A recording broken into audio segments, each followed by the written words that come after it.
सूरश्चक्षुषो विश्वेनो देवा अवसागमन्निः भद्रं कर्णेभिः शृणुयाम देवा भद्रं पश्येमाक्षभिर्यजत्राः स्थिरैरङ्गैस्तुष्टमागुंसस्तनो बृभसेमहि देवहितं यदायुः शतमिन्नु शरदो यन्ति देवा यत्रा न चक्राजरसन्तनो नाम पुत्रासो यत्र पितरो भवन्ति मानो मध्यारेर्कृतारुगन्तो अदतिर्दौरदितिरन्तरिक्षमदतिर्माता स पिता स पुत्राः विश्वे देवा अदतिः पञ्च जनाः अदतिर्जातमदतिर्जनित्वां माद्यो शान्तिरन्तरिक्षगुं शान्तिः पृथिवी शान्तिरापः शान्तिरोषधयः शान्तिर्वनस्पतयः शान्तिर्विश्वे देवाः शान्तिर्ब्रह्म शान्तिः सर्वगुं शान्तिः शान्तिरेव पशुभ्यः सुशान्तिर्भवतु कस्तूरितिलकाललाटपटले वक्षस्थले कौस्तुभं नासाग्रे वरमौक्तिकं करतले वेणुकरे कङ्कणं सर्वाङ्गे हरिचन्दनं सुललितं कण्ठे च मुक्तावली गोपस्ते परवेष्टितव विजयते गोपालचूडामणिः नमोऽस्तुते व्यासविशालबुद्धि फुल्लारविन्दायतपात्रनेत्रं येन त्वया भारततैलपूर्णा प्रज्वालितो ज्ञानमया प्रदीपः व्यासाय विश्वरूपाय व्यासरूपाय विष्णवे नमो वै ब्रह्मविदये वसिष्ठाय नमो नमः। बोले व्यास भगवान की जय। श्रीमद्भागवत महापुराण की जय। श्री भागवत भगवान की जय। श्री हनुमान महाराज की, श्री अयोध्यानाथ भगवान की। समस्त सुधीर श्रोता दिव्य श्रीमद् भागवत सप्ताह के आदि की कथा को श्रवण करें। जो भक्त अभी इस कथा पांडव में नहीं पहुंच पाए हैं उनसे मैं सादर निवेदन करना चाहता हूं कि अपने गृह काल को यथा उचित स्थान पर स्थगित करके कथा पांडव में आवे। गुरुदेव भगवान का इस धर्म मंच पर आगमन हो चुका है। इनके मुखारविंद से भगवान श्री कृष्ण की बाल लीला बहुत ही कल्पतरु भगवान नंद नंदन बद्री नंदन मुरली अगर बरस सौलभ परिपूर्ण गोपीकांत दामोदर भगवान श्री कृष्ण की प्रत्यक्ष वांगमयी प्रतिमा श्रीमद्भागवत महापुराण। सती सीता रसुईया अपाला भूषा रुक्मी सत्यभामा उत्तरा वृंदा के चरित्र को चरितार्थ करने वाली देवी स्वरूपा शक्ति स्वरूपा उपस्थित मंजूर बना माताएं बहन, भगवान की पावन पीयूष वर्षणी कथा सुधा रस का आनंद लेने आए सम्मानित सुधीर श्रोताओं के अंतर आत्मा में विराजमान परब्रह्म परमात्मा की सत्ता को प्रणाम करते हुए, सम्मानित मंच और उपस्थित सदन को नमन करते हुए, महाराज परीक्षित जी के आसन पर बैठे हुए आदरणीय द्विवेदी दंपति जी, आपके हृदय में भगवान से भगवत भक्ति की अमल विमल कामना करते हुए इस पवित्र सत्संग संध्या का समारंभ करते हैं। ये दास आपसे नित्य निवेदन करता है, जीव के कर्णरंध्र में ये भागवती कथा कब प्रविष्ट हो पाती है तो बार बार जवाब आता है कि भाग्योदयेन बहुजन्म समर्जितेन सत्संगमं चलभते पुरुषौ यदा। मनुष्य के जब जन्म जन्मांतर के किए गए पुण्य कर्म संचित होते हैं, तब उस जीव के कर्णरंध्र में ये भागवत की पवित्र कथा प्रविष्ट करती है। आइए इस सम्मानित मंच की मर्यादा का पालन करने के लिए हम सब लोग मिलकर कुछ देर भगवान नाम जप करते हैं। उसके बाद चलते हैं भागवत कथा मंदाकिनी में, फिर दिव्य स्नान करते हैं उस गंगा में डूब करके। श्री कृष्ण गोविंद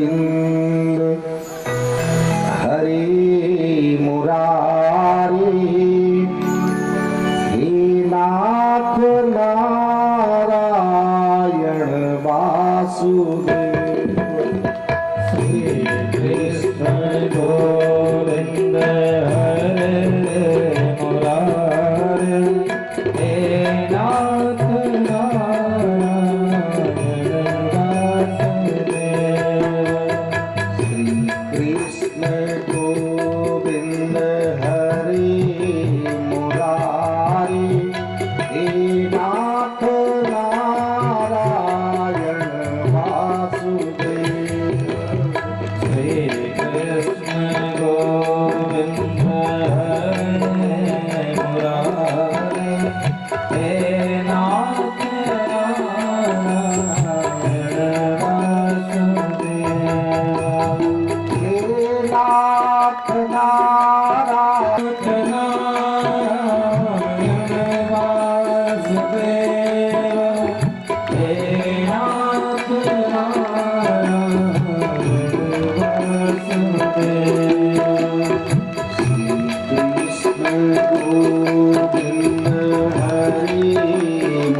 नंद जी के यहाँ क्या हो रहा है?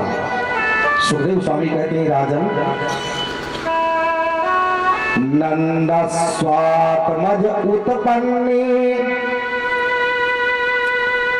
जात हिलादो महामना आहुई विप्राण वेद ज्ञान अस्नाता सुचिर अलंकृता। महाराज ये अनुष्टुप छंद का बड़ा सुंदर श्लोक है। नंद स्वात्मज उत्पन्ने, सुखदेव स्वामी कहते हैं परीक्षित जी, नंद जी के यहाँ पैदा हुआ है आत्मज। आत्मज माने बेटा। नंद स्व आत्मज उत्पन्ने जात हिलादो महामना। आह्लाद मानी होती है प्रसन्नता, खुशी। आज नंद जी को जो आनंद मिला है शायद इसके पहले उनको जिंदगी में कभी नहीं मिला था। और यही नहीं परीक्षित जी, आज वो महामना है। जरा इसको देखिए, नंद स्वात्मज उत्पन्ने जात हिलादो महामना। ये नंद जी महामना क्यों है? कहा वो महान जिसका बेटा बनकर के आया हो आज धरती पर, उससे बड़ा भाग्यशाली कौन हो सकता है? तो नंद जी ने तुरंत क्या किया कि आहुई विप्राण वेद ज्ञान अस्नाता सुचिर अलंकृता। आहुई माने उन्होंने तुरंत न्योता दिया। किसको बुलाया? कहा विप्राण, बहुवचन में बहुत सारे ब्राह्मणों को बुलाया। अब कैसे ब्राह्मण बुलाए गए? कहा ऐसे वैसे ब्राह्मण नहीं बुलाए गए। कहा वेद ज्ञान, ब्राह्मण वही बुलाए गए जो वेद वेदांत की भाषा में निष्णात विद्वान थे। और एक बात सुन लेना, उस ब्राह्मण के मर जाने पर सोचना चाहिए। किस ब्राह्मण के मरने पर सोचना चाहिए? गोस्वामी जी के शब्दों में देखना जरा। गोस्वामी जी कहते हैं कोई ब्राह्मण कुल में पैदा हो मर जाएगा, ऐसे ब्राह्मण की मृत्यु पर अफसोस है। सोचिए विप्र जो वेद विहीना, सोचिए विप्र वेद विहीना, सोचिए विप्र जो वेद विहीना, सोचिए विप्र जो वेद विहीना। धर्म विषय लय लीधा, करने धर्म विषय लय लीधा, कभी निज धर्म विषय लय लीधा, कभी निज धर्म विषय लय लीधा। ब्राह्मण के मरने के बाद अफसोस होना चाहिए। जो ब्राह्मण को लाया कहते हैं आहुई विप्राण वेद ज्ञान असनाता सुचिर अलंकृता। उन ब्राह्मणों को बुलाया जो वेद वेदांत की भाषा में अच्छे विद्वान। ब्राह्मणों ने क्या किया? जब ब्राह्मण लोग आए तो वाचित्वा स्वस्तयनम जात कर्मात्मजस्वे कारयामास विधिवत पितृदेवार्चनम तथा। ब्राह्मणों ने स्वस्थ वाचन किया। अरे परीक्षित देख रहे हो, जो ब्रह्मा जो भगवान जो ब्रह्म स्वयं स्वस्थयन है, उनके लिए स्वस्ति वाचन हो रहा है। वाचित्वा स्वस्तयनम जात कर्मात्मजस्वे कारयामास विधिवत पितृदेवार्चनम तथा। बड़े ढंग से देवताओं का पितरों का अर्चना कराया। जब घर में आपके कोई नवजात बेटा पैदा हो, उस दिन अपने पितरों का और देवताओं का पूजन घर में करवा देना चाहिए। इसको संस्कृत भाषा में कर्मकांड में नांदी श्राद्ध बोला जाता है। नंदी मुख सराध कर जात करम सबकी हाटक देनु बसन मणि निर्विप्रण कादि। ये दशरथ जी ने भी किया और ये यहां भी हो रहा है। ब्राह्मणों ने स्वस्ति वाचन किया और बच्चे को देते हैं आशीर्वाद। सौमंगल्य गिरो विप्रा सूतमागध बंदिना गावका जगुर नीदुर भेयो दुंद भयो मुहु। ब्राह्मणों ने आशीर्वचन दिया और बड़ा प्यारा आशीर्वाद भगवान को देते हैं ब्राह्मणों को। एक बात सुन लेना, आशीर्वाद जब संत में महात्माओं विद्वानों का अगर हृदय से मिल जाए तो व्यक्ति का कल्याण होने में विलंब नहीं लगता है। प्रणाम जब हम करते हैं तो प्रणाम के बाद मिलता है आशीर्वाद। आशीर्वाद किसे कहा जाता है? जरा आशीर्वाद का अर्थ देख लीजिए। आशीर्वाद का अर्थ क्या है? अकारा अरीनासा शिकारो श्री विवर्धना उकारो वंश वृद्धिस्तु दकारो देव दर्शना। आशीर्वाद में व्याकरण के अपव्यय प्रत्यमान 4 अक्षर हैं। आ का अर्थ है कि आपके शत्रुओं का नाश हो, जो काम क्रोध मद लोभ मोह मत्सर रूपी शत्रु। और सी का अर्थ है शिकारो श्री विवर्धना, कि आपके यहाँ लक्ष्मी बढ़े। और वा का अर्थ होता है कि आपका वंश बढ़े। और दा का मतलब है कि आपको देवताओं का दर्शन भी प्राप्त हो। और एक बात सुन लो, जिंदगी में अगर आपने कोई लक्ष्य तय किया है और उस लक्ष्य तक पहुंचना चाहते हैं तो एक उपाय बता देता हूं कि सादर एक विप्र पद पूजा। केवल ब्राह्मणों का सम्मान कीजिए। मैं सत्य कहता हूं, ब्राह्मण को देवता कहा जाता है धरती पर। जानते हो ब्राह्मण देवता क्यों है? मैं इसमें बोल रहा हूं, बहुत गौर से सुनना, अर्थ अपने आप स्पष्ट हो जाएगा। ये ब्राह्मण देवता क्यों है? दैवाधीनम जगत सर्व। ये संसार किसके अधीन है? देवताओं के अधीन है। दैवाधीनम जगत सर्व मंत्राधीनम च देवता अप्रे मंत्रा ब्राह्मणाधीना तस्मात् ब्राह्मण देवता।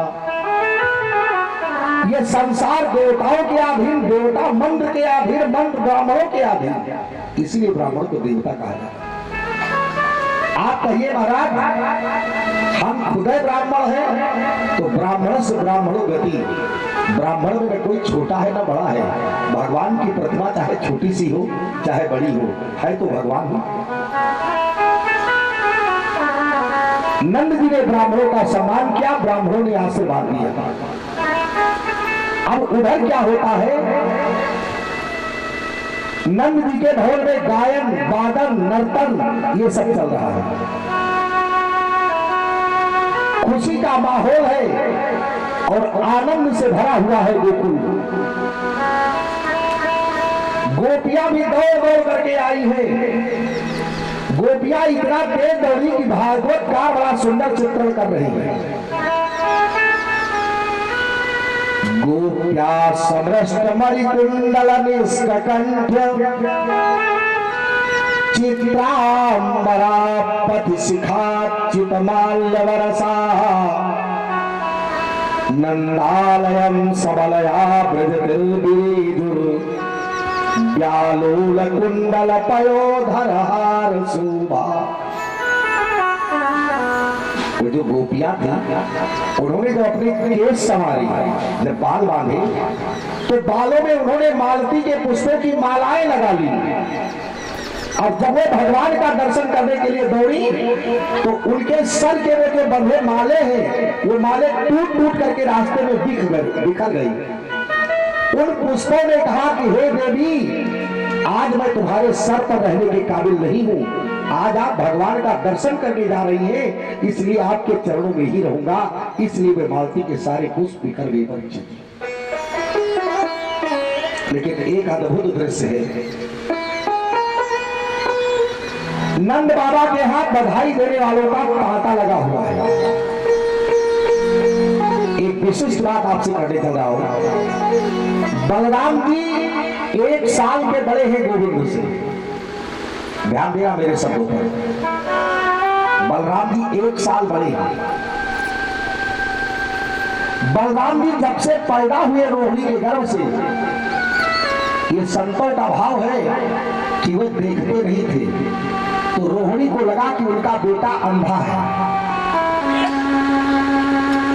रोहिणी जी नंद बाबा की पत्नी है, रोहिणी जी वसुदेव की पत्नी है, नंद की पत्नी यशोदा रानी है, लेकिन अपने मित्र के पत्नी को घर में रखा है उन्होंने।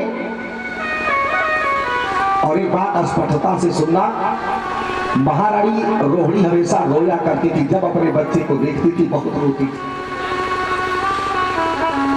एक महिला जिसके बेटा पैदा हुआ वो भी अंधा और पति जिसके जेल में पड़े हो, क्या कष्ट उठाया होगा रोहिणी जी ने, आप कल्पना कर लीजिए। सारे लोग नंद जी के यहाँ बधाई देने गए, केवल रोहिणी जी नहीं गई। नंद बाबा रोहिणी के घर आए, कमरे में आए और रोने लगे। नंद बाबा रोहिणी के चरणों में गिर गए और नंद बाबा ने रोहिणी जी से हाथ जोड़ा, कहा देवी आज आप मेरे घर पर चली चलिए। रोहिणी जी रोने लगी, कहा मैं जाकर क्या करूंगी। नंद बाबा के प्रसन्नता के आंखों में आंसू भर आए, उनका कंठ अवरुद्ध हो गया। उन्होंने कहा देवी अगर तुम अपना चरण मेरे आंगन में रख दो तो मैं बहुत भाग्यशाली अपने आप को मानूंगा। देवी इस बुढ़ापा अवस्था में मुझे पुत्र मिला है, मुझे खुशी है। मेरे घर पर पत्थर पर दूध जमी है, देवी अपना चरण तो वहां रख दो। देवी अगर आप वहां नहीं जाएंगी तो मैं भी नहीं जाऊंगा, मेरे घर का सारा उत्सव फीका पड़ जाएगा आपके बगैर, आपको चलना ही पड़ेगा। जब नंद जी भी रो पड़े तो रोहिणी ने नंद जी से कहा कि मैं आपके घर जरूर चलूंगी। हे नंदराय आप अपने आंगन में चलिए, मैं आ रही हूं। आज बहुत दिनों के बाद महारानी रोहिणी ने स्नान किया है। 2 वस्त्रों को छाट छाट करके, जब से वसुदेव जी जेल में पड़े हैं दुख के सिवा बाकी उन्होंने को देखा ही नहीं।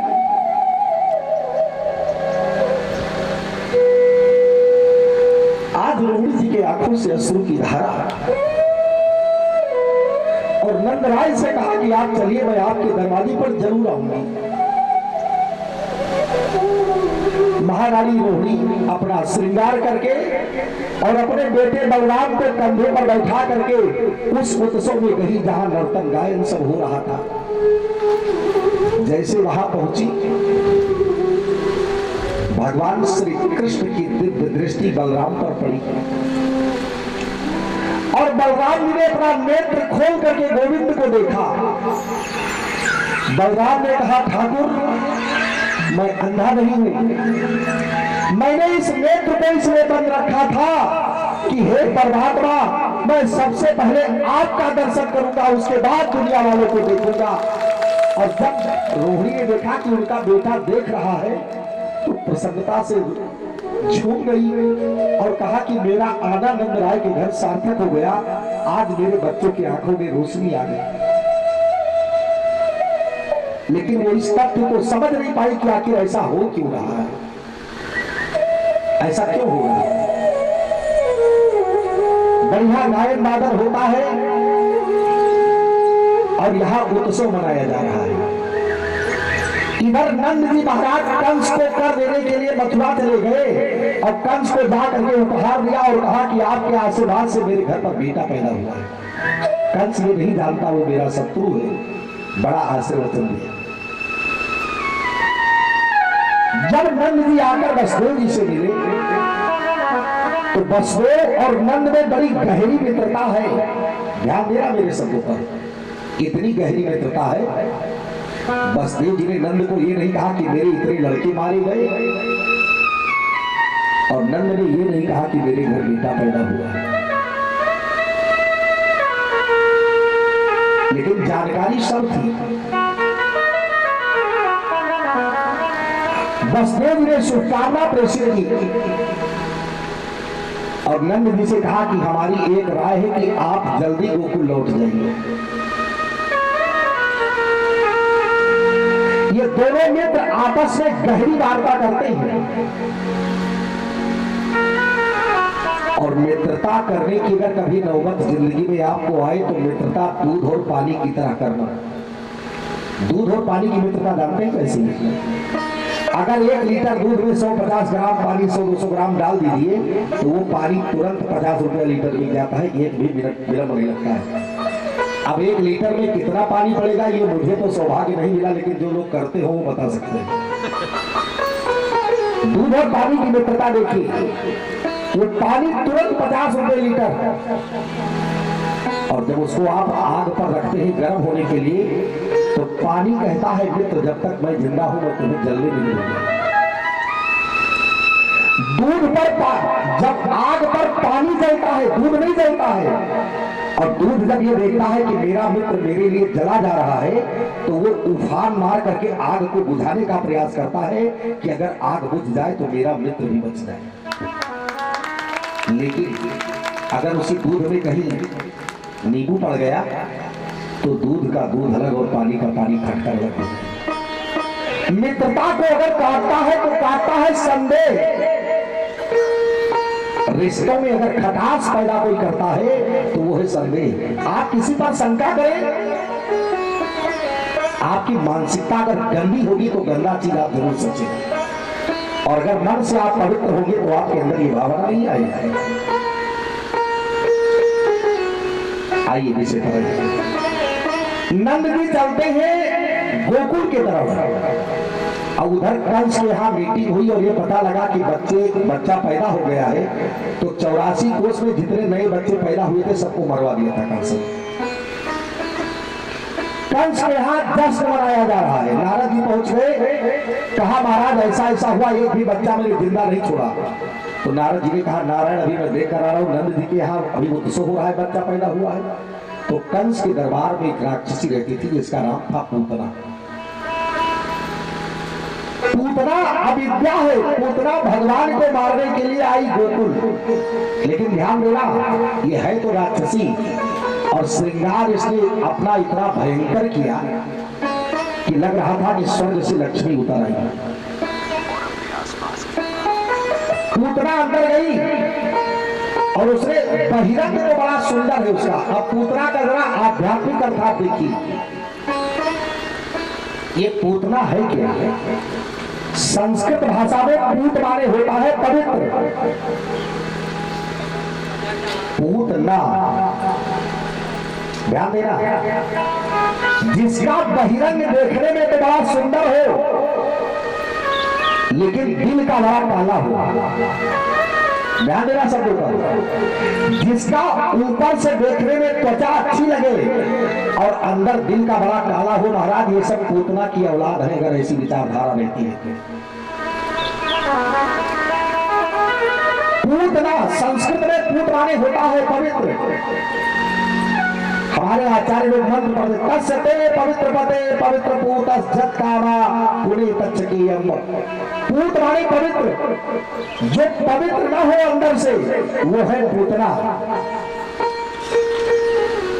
पूतना अविद्या है और हमारे शास्त्रों में, हमारे अध्यात्म में विद्या के 5 पर्व बताए गए हैं और 5 पर्व अविद्या के भी बताए गए हैं।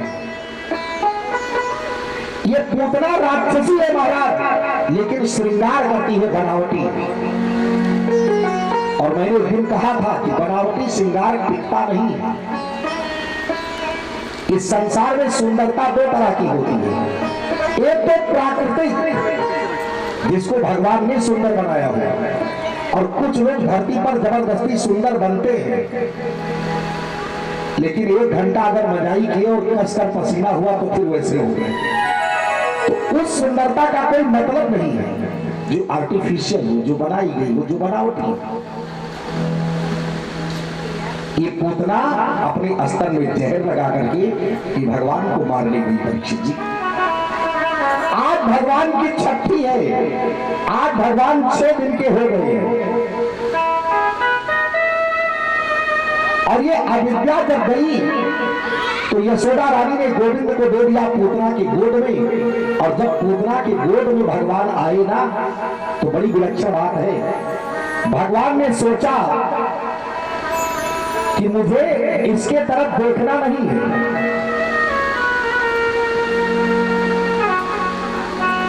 भगवान ने क्या किया कि पूतना ने भगवान को अपनी गोदी में लेकर आंचल से ढक लिया। और जब आंचल खोली तो भगवान क्या करते हैं, जरा देख, भागवत जी का श्लोक देखना। विबुध्यता बालक बालिका गृहं चराचरात्मा सनिमीलिते क्षणा चराचरात्मा निमीलिते क्षणा। भगवान ने अपने नेत्र बंद कर दिए, उसके तरफ देखा ही नहीं। भगवान ने नेत्र इसलिए बंद किया परीक्षित कि प्रीतिर नयन योगतः, अगर मैं आंखों से देख लूंगा तो इसको प्रेम पैदा हो जाएगा, फिर ये जो करने आई है वो कर नहीं पाएगी। इसलिए भगवान ने अपने नेत्र बंद कर लिए। इसका दूसरा कारण भगवान ने इसलिए नेत्र बंद किया परीक्षित कि बड़े बड़े अवलात्मा परमहंस योगींद्र मुनींद्र संयम नियम यम संयम नियम प्राणायाम प्रत्याहार ध्यान धारणा समाधि करते हुए मेरा तराकार व्रत का दर्शन नहीं कर पाते। मैं उनको प्राप्त नहीं होता हूं उन योगियों को। और इस पूतना ने पूर्व जन्म में कौन सी ऐसी तपस्या की थी कि मुझको अपनी गोदी में लेने का इसको सौभाग्य प्राप्त हुआ। भगवान उसके प्रारब्ध को देखने लगे, इसलिए नेत्र को बंद कर दिया। इसका तीसरा कारण भगवान ने इसलिए नेत्र बंद किया परीक्षित कि अगर मैं इसको गोलोक दे दूंगा तो यशोदा को कौन सी गति दूंगा। इस चिंतन में फंस करके भगवान ने नेत्र बंद कर दिया। इसका चौथा कारण भगवान ने इसलिए नेत्र बंद किया परीक्षित कि उसके स्तन में लगा है विष, और विष पीने का काम करते हैं शंकर जी, इसलिए वह नेत्र बंद करके शंकर जी का ध्यान करने लगे। इसकी कई सारी उत्प्रेक्षाएं, बहुत सारे कारण हैं, लेकिन मैं आपको बता दूं विबुध्यता बालक बालिका गृहं चराचरात्मास्मि निमीलिते क्षणा। भगवान ने अपने नेत्र को बंद कर दिया। और पूतना जब भगवान के मुख को देखती है ना, ये बड़ा सुंदर भाव है, बड़ी गहराई से लेना। जब भगवान के मुख को देखा तो उसका हृदय भी परिवर्तित हो गया। उसका हृदय परिवर्तित हो गया परीक्षित। और फिर किया क्या, उसको कंस की बात याद आई। भगवान को स्तन पिलाने के लिए उसने अपना स्तन भगवान के मुख की तरफ किया, तो भगवान ने पूतना के स्तन को पकड़ लिया परीक्षित जी। जरा भागवत जी का श्लोक देख रहा, अस्मिन् स्तनम दुर्जरवीर्यमुल्बलम् घोरान् तदादावशिशोर्ददावत् गाढं कराभ्यां भगवान् प्रपीड्यतत् प्राणैः समं रोष समं वितुपिबत्। भगवान ने जब पूतना के स्तन को पकड़ा, गाढ़ं कराभ्यां भगवान प्रपीड्यतत्, जैसे पूतना के स्तन को पकड़ा तो सामुंच मुंचालमिति प्रभाषणी, वो चिल्लाई मुंच मुंच, मुझे छोड़ दो छोड़ दो। वो इसलिए नहीं चिल्लाई कि उसे बड़ा दर्द हो रहा था, वो इसलिए चिल्लाई जब भगवान के मंगलमय रूप को देखा, उसका हृदय परिवर्तित हो गया। तो कहा कि मेरे स्तन में जहर लगा है, मत पीना बेटा, तुम मर जाओगे, मत पियो मत पियो। ये राक्षसी थी, लेकिन उसके अंदर मातृत्व भाव आ गया। ये भगवान के दिव्य दर्शन का लाभ है परीक्षित जी। और भगवान कहते हैं मेरे दर्शन का लाभ क्या है, गोस्वामी जी के शब्दों में, मम दर्शन फल परम अनुपा, मम दर्शन फल परम अनुपा, मम दर्शन फल परम अनुपा, मम दर्शन फल परम अनुपा, जीव पाव निज साहाज स्वरूपा, जीव पाव निज सहज स्वरूपा, सन्मुख होई जीव मोहि जबहि, सन्मुख होई जीव मोहि जबहि, जन्म कोटि अघना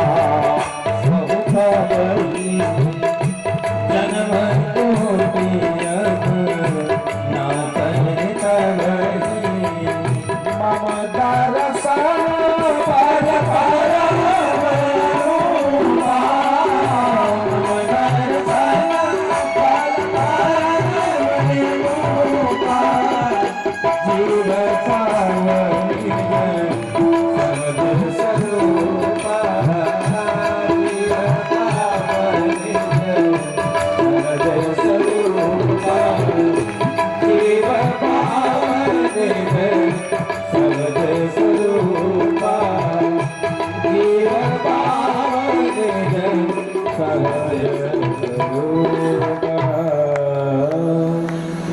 भगवान ने पूतना का उद्धार कर दिया परीक्षित जी। लेकिन हे परीक्षित, ये पूतना जब धरती पर गिरी, भागवत में लिखा है कि ये राक्षसी रूप में आ गई। उन्होंने ये सब हादसा देखा तो सारे गोकुल के लोग मिल करके पूतना के शरीर को काट काट करके छोटा किए, उसके बाद उसके चिता में आग लगा दी। हाँ, एक चीज जरूर है, इस पूतना मोक्ष की कथा को जो सुनता है, गोविंद लभते रते, भगवान के श्री चरणों में उसको भक्ति प्राप्त होती है। ये पूतना अविद्या जरूर है, लेकिन यहां भया भगवान की बड़ी बड़ी दयालुता है परीक्षित। भगवान जो गति यशोदा को देना था, वो गति पूतना को उठा करके दे दी, अपनी माता की तरह सम्मान करके। लीभे गतिं धातृच्युतां ततोऽन्यं कं वा दयालुं शरणं व्रजेम। भगवान की अवस्था थोड़ी और आगे बढ़ी, समय आया हे महाराज परीक्षित जी, वसुदेव जी की प्रेरणा से श्री गर्ग जी महाराज आए गोकुल।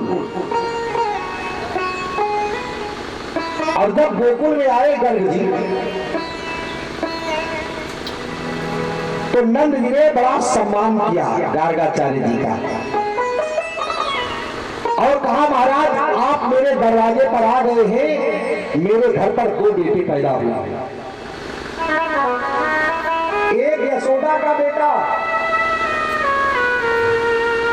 एक यशोदा का बेटा और एक रोहिणी की बेटी। महाराज जी इन दोनों बच्चों का नामकरण संस्कार आप करवा दीजिए। आप बताओ, एक काम करना, आपके घर में जब कोई नया बेटा बेटी पैदा हो तो उसका नाम बिना किसी संत विद्वान से पूछे मत रखना,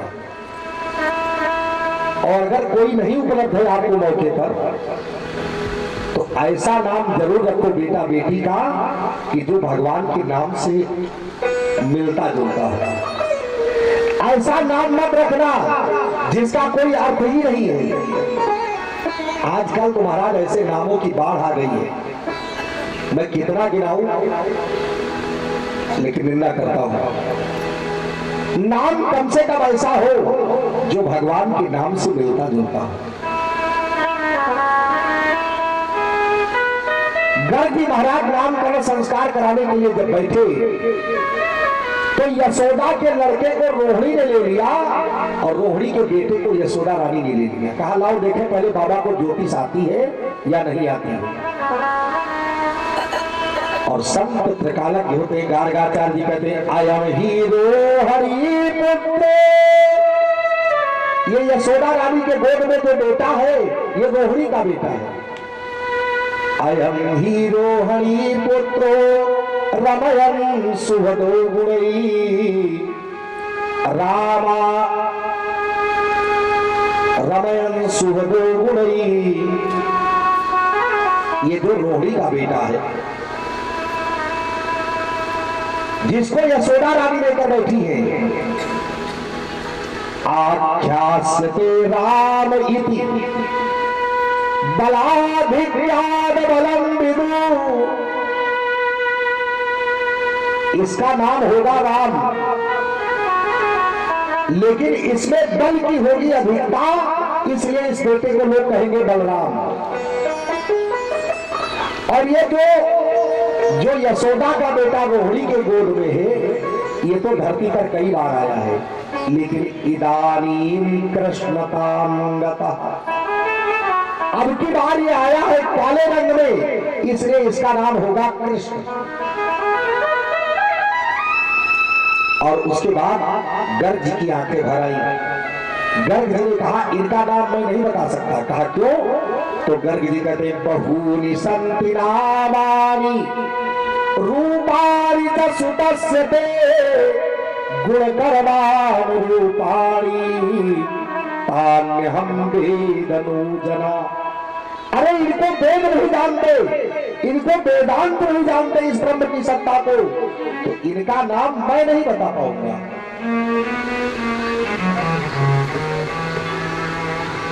मैं नहीं बता पाऊंगा। और गोस्वामी जी कहते हैं गुरुदेव वशिष्ठ ने भी यही कहा दशरथ जी से, इनके नामों अनेक अनुपा, इनके नाम अनेक अनुपा, मैंने पता स्वमति अनुरूपा, मैंने पता मति अनुरूपा,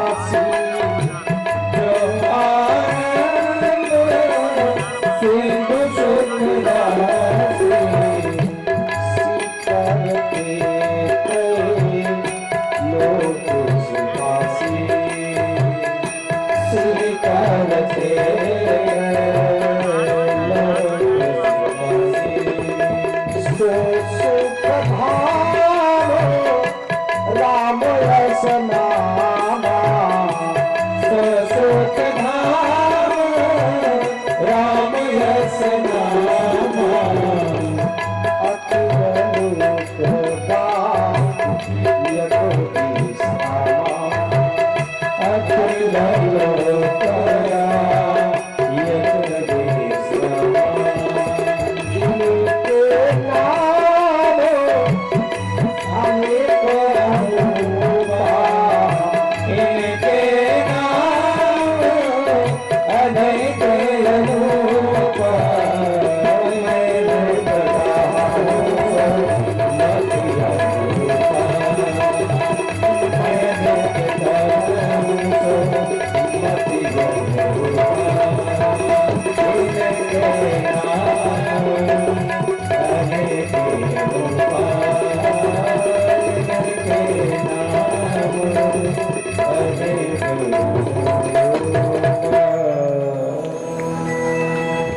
इनके नाम अनेक अनुपा मैं नृप कहूँ स्वमति अनुरूप। और संस्कृत में भागवत बहूनि संति नामानि रूपाणि दशुतस्य ते गुणकर्मानुरूपाणि तान्यहं वेदनो जना। महाराज इनका इतना नाम होगा कि गिनने में नहीं आएगा कितना नाम। गर्ग जी महाराज चले गए, बड़ा सम्मान किया आनंद जी ने। लेकिन आइए, भगवान की 3 प्रकार की लीलाएं भागवत में हैं। पहले बाल लीला, उसके बाद माधुर्य लीला और फिर ऐश्वर्य लीला। अब भगवान की बाल लीलाओं में हम प्रवेश करें उसके पहले एक चीज स्पष्ट कर दो। आप ये जान लीजिए कि कृष्ण क्या है, राधा क्या है, यशोदा क्या है, नंद क्या है, गोपियां क्या है, इसको समझ लीजिए, तब फिर भागवत की कथा का आनंद लीजिए।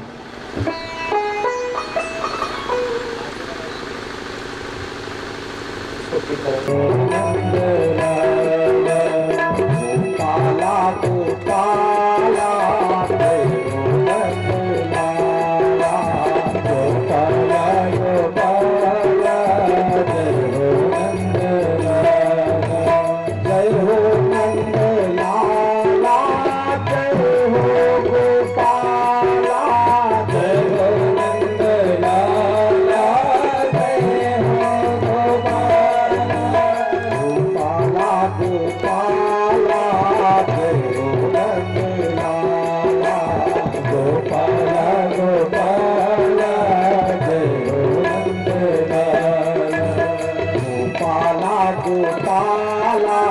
जय हो नंदलाला।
ये गोपियां क्या है?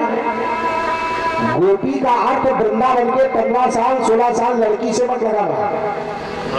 संस्कृत में गो माने होती है इंद्री।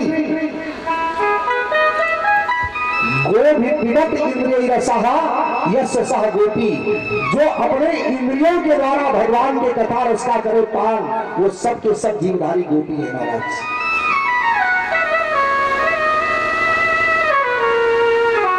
अब बात आती है राधा। आपको पता है भागवत के 18,000 श्लोकों में कहीं राधा का नाम पूरे भागवत में लिखा ही नहीं, और दुनिया राधा कृष्ण की दीवानी है।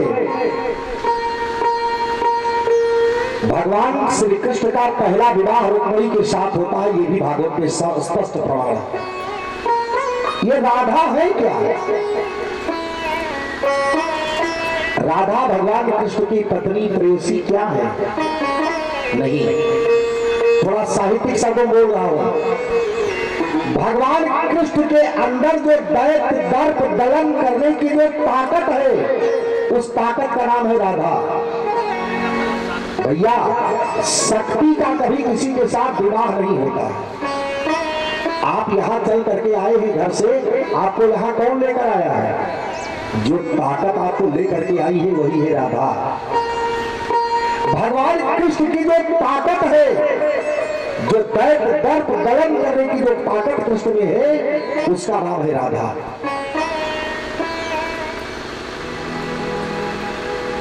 अब कृष्ण का मतलब क्या होता है? कृष्ण का अर्थ, मछली मारने वाले को देखा है, एक धागा होता है, उसमें एक ऐसे टेढ़ा कांटा सी आकार का उसमें लगाते हैं, और कांटे में कुछ लगा देते हैं, मछली होती है जीभ की चटोरी, और वो फंस जाती है। स्मरण रहे आपको, ये का के नीचे जो रा लगा हुआ है ना, कृष्ण शब्द जब लिखा जाएगा तो का के नीचे जो रा लगता है, बड़ा खतरनाक है। ये आकर्षक बलात् मना यशसा कृष्णा, जो भक्तों के मन को बलात् अपनी तरफ आकर्षित कर ले, खींच ले, उसका नाम है कृष्ण। आइए, यहीं से भगवान की बाल लीला प्रारंभ होती है। भगवान थोड़े बड़े हो गए और एक मंडल उन्होंने गठित किया बच्चों का। उसमें भगवान के एक मित्र है जिनका नाम है श्री रामा। बड़े कमजोर से थे। भगवान ने कहा, बताओ कुछ खाते पीते नहीं हो भैया, मर जाने वाले हो, इतने कमजोर हो तो? उसने कहा नहीं खाता हो तो कहा, तो दूध दही मक्खन, कहा ये सब तो कंस के हाथ टैक्स में दे दिया जाता है, घर वाले खाने नहीं देते। भगवान ने कहा ना खाने दे घर वाले, तो चोरी करके खा लिया करो, अपने आप निकाल कर खा लिया करो। श्री रामा ने कहा अगर पकड़े गए तो, कहा पकड़े नहीं जाओगे। एक मंडल भगवान कृष्ण ने गठित किया, उसका नाम रखा बाल विद्या चौर्य प्रसार मंडल, और उसके प्रेसिडेंट बने भगवान श्री कृष्ण स्वयं, वो अध्यक्ष। भगवान ने कुछ लीलाएं की तो ये गोपियां शिकायत लेकर के यशोदा रानी के पास गई और कहा, हे यशोदा, ये तुम्हारा लड़का बड़ा नटखट है। जैसे इतना कहा तो यशोदा जी कहती है, गारी मत दी दो मो गरीब को, जो कान्हा सुपूत मैंने बड़े भाग्य से पायो है। कान्हा सुपूत मैंने बड़े भाग्य से पायो है। मत कहना मेरी लाला को कुछ क्या हुआ। एक सखी ने जैसे भगवान के दिव्य दर्शन किए, वो बाहर जाकर एक चिल्लाई, सखियों से कहती है, किसको सखी कौतुक में नंदन के पांगरे माया दृष्टु, धूली धूसरितांग नृत्यति वेदांत सिद्धांता। अरे सखी, मैंने कौतुक दिखा है। कहा तो कहा नंदन के पांगरे, मैंने नंद जी के आंगने में कौतुक देखा है। क्या देखा है? तो कहा वो ब्रह्म की जो परिप्राजक सत्ता है, वो वहां धूल धूसरी बने नाचते हुए नंद जी के आंगने में देखा है। भगवान लीलाएं प्रारंभ कर दिए और ये गोपियां क्या करती हैं, ये भगवान का दर्शन करने के कारण यशोदा रानी के यहाँ उलाहना देने भी जाती हैं कि इसे बहाने गोविंद को देख लूंगी, और भगवान की पवित्र दृष्टि इनके ऊपर पड़ती है तो ये आनंद लेती है। कवियों ने बड़ी सुंदर लाइनें दी है, आइए थोड़ा सा आनंद लेते हैं, उसके बाद व्याख्या कर रहा हूं। ये गोपियां सब गोविंद से कहती है, गोविंद तेरी अखियां है जादू भरी, अखियां है जादू भरी, बिहारी मैं तो कब से खड़ी तेरी अखियां है जादू भरी, बिहारी मैं तो कब से खड़ी।